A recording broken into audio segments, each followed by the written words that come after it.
Med predstavitvijo novega Sorenta sem večkrat skupaj slišal dve besedi. Kia in Premium. Kia Premium? No kaj pa so potem tisti pravi Premium modeli? Ampak da ne bom prehitro delal zaključkov, je bilo potrebno samo eno. Test. In moram priznati, da sem presenečen. Predvsem pozitivno, jasno.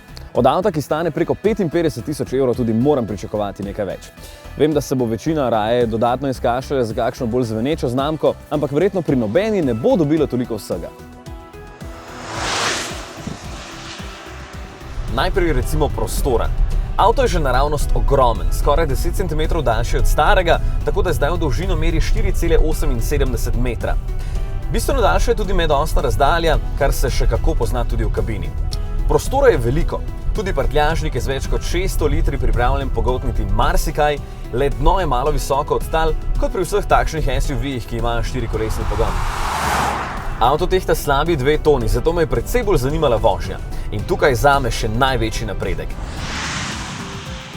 Izboljšave na vzmetenju se zelo poznajo, ker se pelje precej bolje, dovolj udobno in še kar odločno.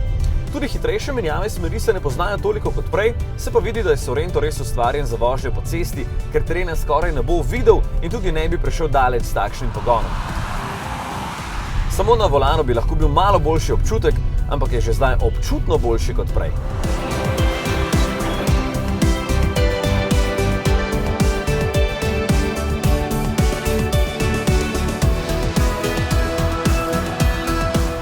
Dvelitrski turbodizelski motor poznamo že od prej, ampak so ga uspeli še malo lepše zadušiti, da se ga ne sliši preveč v kabino. Moči je z okroglimi 200 konji načeloma dovolj in takšnemu avtu seveda pristoji tudi samodejni menjalnik. Tale je čisto soliden. Morda malo počasen pri menjavah, sploh v ročnem načinu, med običajno rutinsko vožnjo pa boste hitro pozabili nanj.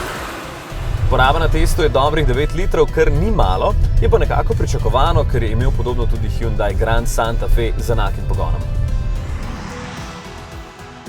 Za potnike pa bo najbolj občuten napredek, ko bodo šlatali tole armaturno ploščo. Tale guma lepo oponaša usnje, je prijetna na otip, celotna oblika je zelo lepa in pa seveda tudi kvaliteta izdelave je odlična. Kajti tukaj ni nobenih čričkov ali slabo sestavljenih kosov plastike, vzdušje znotraj je res dobro in doda tistemu premium občutku. Sorento ni poceni, to je jasno, ampak za svojo ceno ponudi kar veliko. Kdor ni obremenjen z imidžem, bo zelo zadovoljen.